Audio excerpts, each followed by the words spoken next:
What's going on, everybody? It's your boy CV Tech 1 coming at you live and direct once again with another reaction video. And this time we're going to react to myths we all thought were true in the NBA. Don't know what the hell they're talking about, but we'll see. Also, if we can get to 30 likes, that'd be awesome. If you like the videos, hit that sub, become part of the family, because that's what we are here. And let's get to the video. In 1985, a rookie Michael Jordan entered the NBA slam dunk. MJ, he had hair right there. At the time, he was only a few months into his NBA career, but MJ already had millions Those of classic fans shoes in the right there. palm of his hand.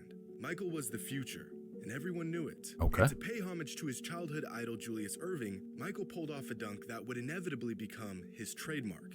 A dunk from the free throw line, and on his very first Came his attempt, logo. Michael pulled it off. An incredible, gravity-defying dunk. Fans were amazed, judges were impressed, and Michael Jordan came in second. And he took that personally. So 2 years later in 1987, and he came in Jordan second. made his return to the dunk contest, and this time, he put it all on the table. With I've one seen of the this, greatest dunk not contest live, performances in but NBA history, MJ was I've seen this voted as highlighted the NBA dunk against contest Dominic. champion. He was like But flying. not Look at before that. pulling off arguably the most iconic dunk in basketball history. There's a free throw again. Yeah. I've seen this competition so many times. Another free throw line dunk. Pretty But good. this wasn't like any that came before it. To this day, when most players do free throw line dunks, they really have to reach and strain themselves to get the ball to the hoop. But what MJ did in '87 was graceful. It was effortless. It looked like So what's man the myth? was literally floating. That's what When the video's fans saw about. this dunk, they no longer thought MJ was some sort of basketball sorcerer who figured out how to levitate in midair. They were certain. MJ's hang just time looks was nice, and though. still is Ooh. like nothing else we've ever seen. The man's ability to just hang in the air was that. almost too good to be It's true. not a crazy And dunk, that's but because it's it the wasn't way true. it's the way Not he's the doing it. jumping Wait, part, what? But the hanging part. Because contrary to popular belief, do it you mean? is That's impossible that's for hang an time. athlete to hang in midair, even for a fraction of a second. The concept of an athlete's hang time is a myth. Wait, hang time is a myth, meaning it's not possible for a human being to have a hang time of 1 second? Like 1 second is like, it's so fast. There's no, I can jump up in the air for 1 second. Back in 2007, a show called Sports Science Really? partnered up with former You're not gonna NBA break player it? Jordan Farmar to Oh, test the okay, theory of hang time. Oh, Jordan At the time, Farmar, Jordan scrub. had a vertical leap of 42 inches. And Jordan- they put this Jordan vertical to the Farmar was a test by scrub. attaching trackers to his body and pressure-sensitive insoles into his shoes to measure his jumps. And what they found was that no matter where he jumped from, no matter how high he jumped, and no matter how he maneuvered 8.4. Wait, are you telling me if Michael Jordan jumps from the free throw line, he's not gonna have a 1 second of a hang time? They're saying this is not this. They're saying this is impossible. air, his ascent was always exactly the same amount of time as his descent, with no pause or stall or hang time in between. When you see a player who What? seems to be hanging in midair, what you're really seeing is actually a bit of an illusion. While mid-flight body contortions cannot affect their overall flight. When elite This- players like this- Michael Jordan no. begin their descent, their body stretches, which keeps their head moving horizontally for an extra split second. This It's an creates the illusion? optical illusion Yeah. of prolonged hang It's time. my bro. You're telling me a human cannot have a hang time more than a second, even though you think like a second is like, it's what they say, split second is quick, but it's not humanly possible. I cannot begin to tell you how devastated I was when I watched this episode of Sports Science as a kid. This is unbelievable. Next thing you know, someone's going to tell me Michael Jordan didn't actually stretch out his arm 25 feet to score a last-second bucket I to mean, defeat come on, the bro. Monstars. Come on. But you can't ignore the facts. What? So, as great as this dunk was, That's more than a it wasn't second. great enough to defy the laws of physics, and the concept of hang time was all just a myth. Just like many other narratives and concepts within the NBA that we've been led to believe Wow. for years. That blew my mind. Throughout the 75-year history of the NBA, there have been some incredible stories. All right, Stuff what's that the is next so myth? incredible that it sounds mythical. And that's because it is. When an old tale or an exaggerated recollection of events takes hold within NBA fandom, Oh, it here we virtually go. becomes a matter of fact. But today, we are going to find the truth behind some of these myths. Now, growing up years ago, it was just a matter of fact that Larry Bird was the greatest three-point shooter of all time. We all knew it. That's what and we people all say. heard the stories from I don't those who think watched them so. play. I mean, the dude won 3 straight three-point contests. The argument that I use even take his with people, yeah, he's great. But there's so many shooters today that Larry Bird can't touch. People will think I'm crazy if I say that. That's not true. I agree. I've used this. I've told people Larry Bird is great. And there have been dozens and dozens of players who have surpassed. Larry Bird is 167. Do you guys see this Alec Burke, who barely plays? That's crazy. Marco barely plays. Richard Jefferson, Nick Young, Mike Dunleavy, bro. It's like Mike Dunleavy. It's like he only had like 100 shots. But Alec Burke, that's crazy. Bird is at 167. That is nuts. Larry Bird fans don't want to hear it. So this is why whenever people put the top 10 best players in NBA history, it's like when you say, like in rap, if you say Biggie, you got to say Pac. If you say Pac, you got to say Biggie. In basketball, if you say Magic is my guy, it's like, oh, I got to say Bird. I'm just like, Bird was a good shooter, but there's a lot of shooter that Bird can't touch today. I'm just saying. I know today, though, they shoot every 2 seconds. I get it, but don't tell me he's the best shooter, though. I'm just saying. The numbers are right there, bro. Just saying. Check this out. I tell people this all the time. Three-point shooters of all time. The further right a player is, the more efficient they were. And the higher up, the more threes that player made each game. I see Joe Harris. Is, of course, Stephen Curry on his own planet. True. And then you have Klay Thompson, Buddy Hield. Look at Buddy Hield. I bet some of you guys don't even know who Buddy Hield is and who he plays for. Obviously, he plays for the Sacramento Kings. And actually, Lakers should have made the trade and got him instead of Russ because he is that good of a three-point shooter, which spreads the floor for Anthony and LeBron. That would have been the better pick. And you could have probably got another player because Russ, you can get at least 2 players for Russ. I'm just saying. Just saying. Damian Lillard, James Harden. Look at Damian Lillard. Includes hundreds of players since the three-point line was added to the NBA. Bird somewhere in the middle. All the way down here is Larry.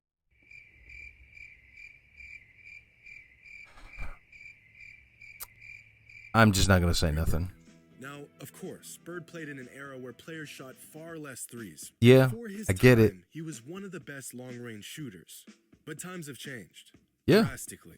Sure, if Bird played in today's league, he would practice shooting more threes. He'd play in a system that valued the three-pointer more.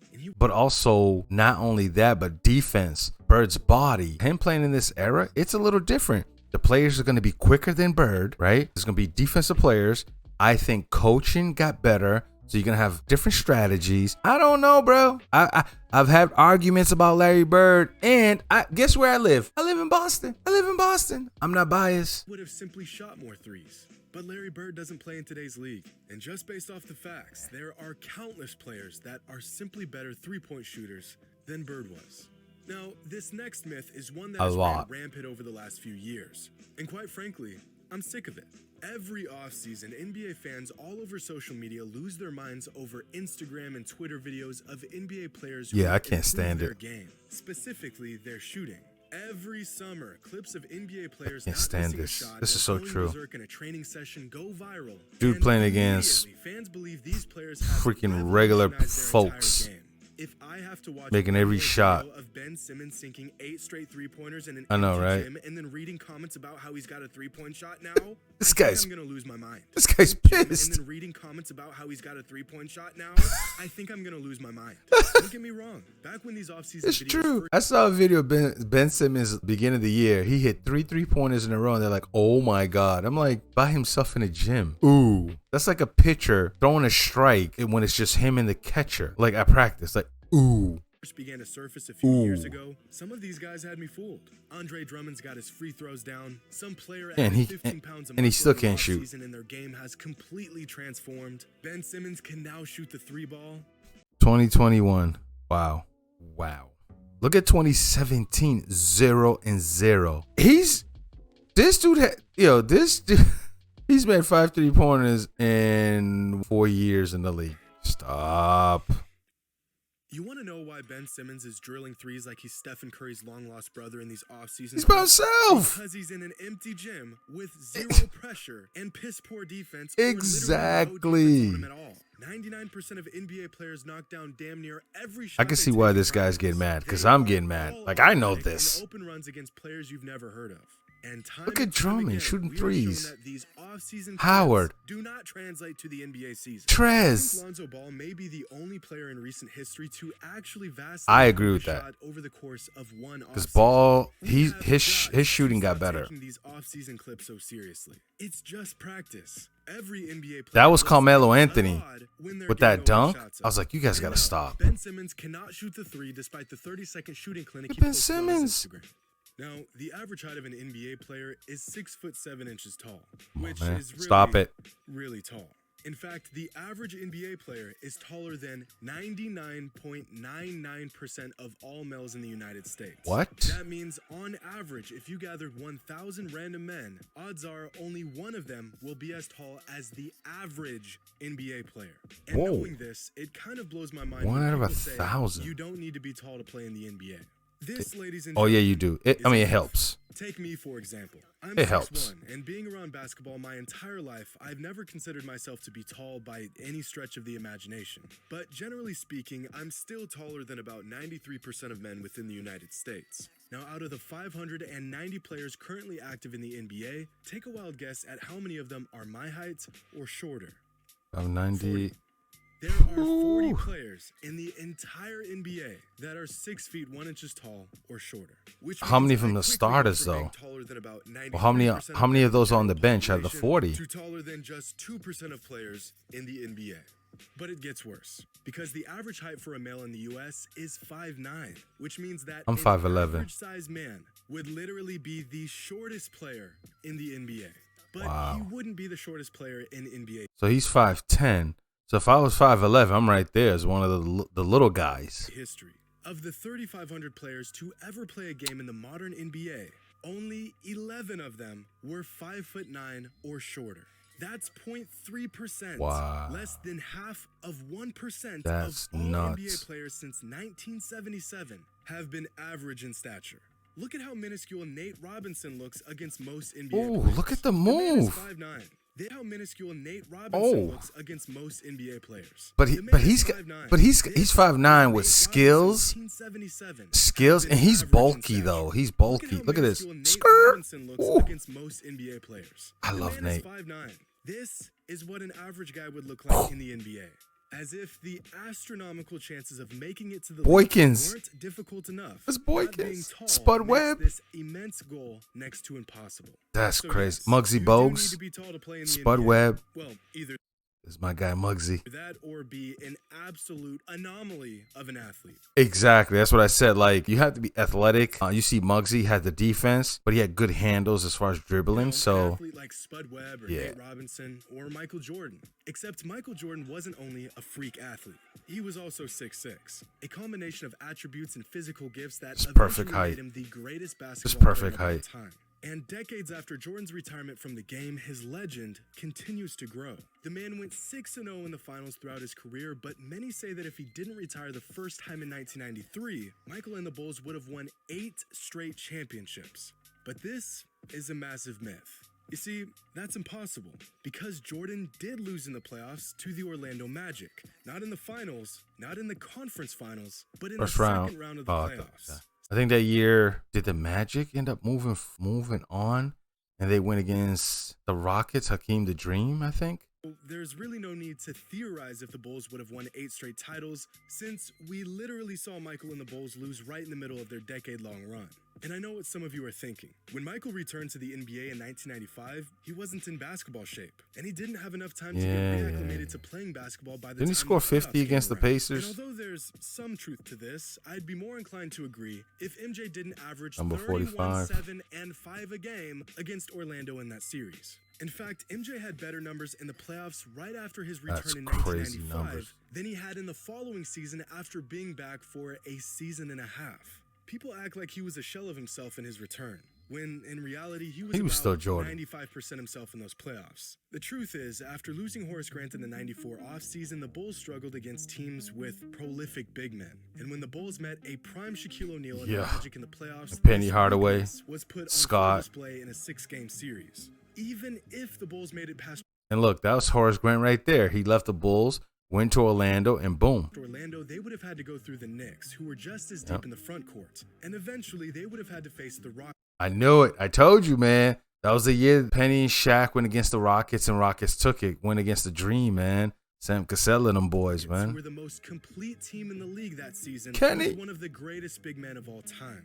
Even Dream. The had Michael in 94 and the entirety That of was the not going to 95 beat the season, Rockets. They just didn't have the roster to outmatch some of the other teams. First of all, the Dream, they beat Orlando with young Shaquille O'Neal, hungry Shaquille O'Neal, Penny Hardaway, Dennis Scott, Scott Skiles, all those guys. Horace Grant, Kenny, I forgot his name, something Anderson, number 25. Yeah, there was no way the Bulls could beat the Rockets, man, with the Dream? Who was going to stick the Dream? Luke Longley? Nah. At the time. Nah. Not to mention that time and time again, we are shown that winning multiple championships in a row has massive effects on teams. Between injuries, contracts, and player retention, winning championships isn't as simple as just having the talent. The Warriors assembled the damn Justice League for a few seasons, and they still couldn't. I like the first Smith, though. The first Smith. Best duo in league history. But after three-peating, they just couldn't replicate the magic they once had. I'd even go as far as saying Michael Jordan retiring in 93 was the best thing he could have done for his legacy. By the time he came back, he that makes sense. Because Kobe and Shaq was taking over anyway. Moves to make them the overwhelming favorite again. Okay. So the next time you hear a crazy story or some stat that sounds too good to be true, it's probably because it isn't true. When a player reaches greatness, he becomes See what you're saying there, buddy. the myth, and the legend. You just got to know which is which. The fact that Hope you all enjoyed.